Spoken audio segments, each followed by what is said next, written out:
মই যোৱা 11 তাৰিখে ভাৰতীয় জাতীয় কংগ্ৰেছত যোগদান কৰিছিলোঁ। এটি ধৰ্মনিৰপেক্ষ দল হিচাপে আৰু কংগ্ৰেছ দলৰ এটা ঐতিহাসিক ইতিহাস আছে, সকলোকে লৈ একেলগে আগবঢ়াৰ এটা ইতিহাস আছে। আৰু যিহেতু মই অসম সংখ্যালঘু ছাত্ৰ ইউনিয়নৰ দীৰ্ঘদিন নেতৃত্ব দিছোঁ আৰু সেইমতে আমি বিজেপিৰ যি স্বৈৰাচাৰী নীতি, হিমন্ত বিশ্ব শৰ্মাৰ যি একনায়কত্ববাদ আৰু যি সংখ্যালঘুসকলৰ প্ৰতি অত্যাচাৰ, ইয়াৰ বিৰুদ্ধে আমি তীব্ৰভাৱে মাত মাতি আহিছিলোঁ আৰু সংখ্যালঘুসকলৰ যি জমৰ যাতনা ভুগি আছিল তাৰ বিৰুদ্ধে মাত মাতি আহিছিলোঁ। আৰু সেই সংখ্যালঘুসকলৰ বিভিন্ন আৰ্থসামাজিক শৈক্ষিক সমস্যা আছিল, লগতে সাংগঠনিকভাৱে অসমখনক বচাবৰ কাৰণে, অসমখনক আগুৱাই লৈ যাবৰ কাৰণে, ঐক্যবদ্ধভাৱে আগুৱাই লৈ যাবৰ কাৰণে মই ভাৰতীয় জাতীয় দলত ভাৰতীয় কংগ্ৰেছ দলত যোগদান কৰিছোঁ। কিন্তু আপোনালোকে সকলোখিনি সংবাদ মাধ্যমত গম পাইছে যে মই মাত্ৰ 3টা দিন পিছত মই আজি ভাৰতীয় জাতীয় কংগ্ৰেছ দলৰ পৰা মই পদত্যাগ কৰিছোঁ। মই বহু আশা লৈ গৈছিলোঁ যে বিজেপিৰ বিৰুদ্ধে যি সংগ্ৰাম অসমৰ ৰাইজে কৰি আছে, বিজেপিক ইয়াৰ পৰা আঁতৰাবৰ কাৰণে, হিমন্ত বিশ্ব শৰ্মা ডাঙৰীয়াক আঁতৰাই অসমখন বচাবৰ কাৰণে অসমৰ ৰাইজে যি বিচাৰি আছিল, সেই বিচৰা ধৰণে ভাবিছিলোঁ যে সেই দলটোত গৈ আমি নিশ্চিতভাৱে আমাৰ সমস্যাখিনিৰ কথা ক'ব পাৰিম আৰু অসমখনৰ সৰ্বাংগীন উন্নয়নৰ কথা ক'ব পাৰিম, অসমখনক বচাবৰ কাৰণে একেলগে কৰিব পাৰিম, আমি থিয় হৈ একেলগে মাত মাতিব পাৰিম, সেই আশাৰে গৈছোঁ। আৰু সেই আশামতে মোক যোগদান কৰা হ'ল।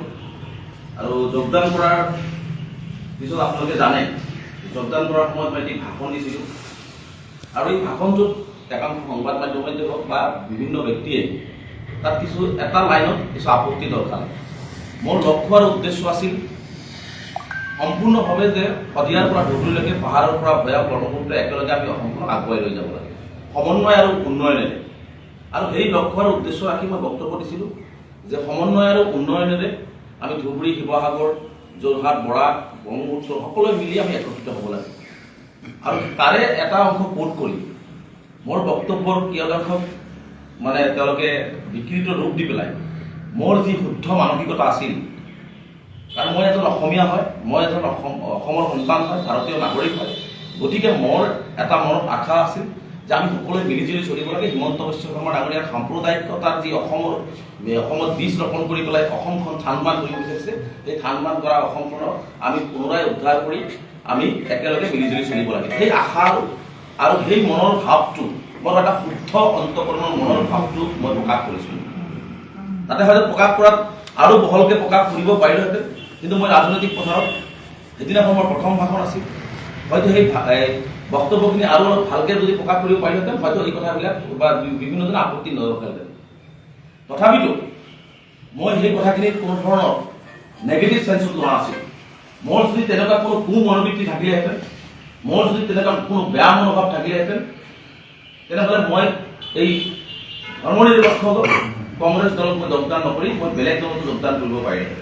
মই কিন্তু কোৱা নাই, মই কেতিয়াও কোৱা নাই যে ধুবুৰীৰ মানুহখিনি গৈ শিৱসাগৰত থাকক, শিৱসাগৰৰ মানুহখিনি ধুবুৰীত আহক, বৰাকৰ মানুহখিনি তিনিচুকীয়াত যাওক, ডিব্ৰুগড়ৰ মানুহখিনি বৰপেটাত আহক, বঙাইগাঁৱত আহক, সেইটো মই কোৱা নাই।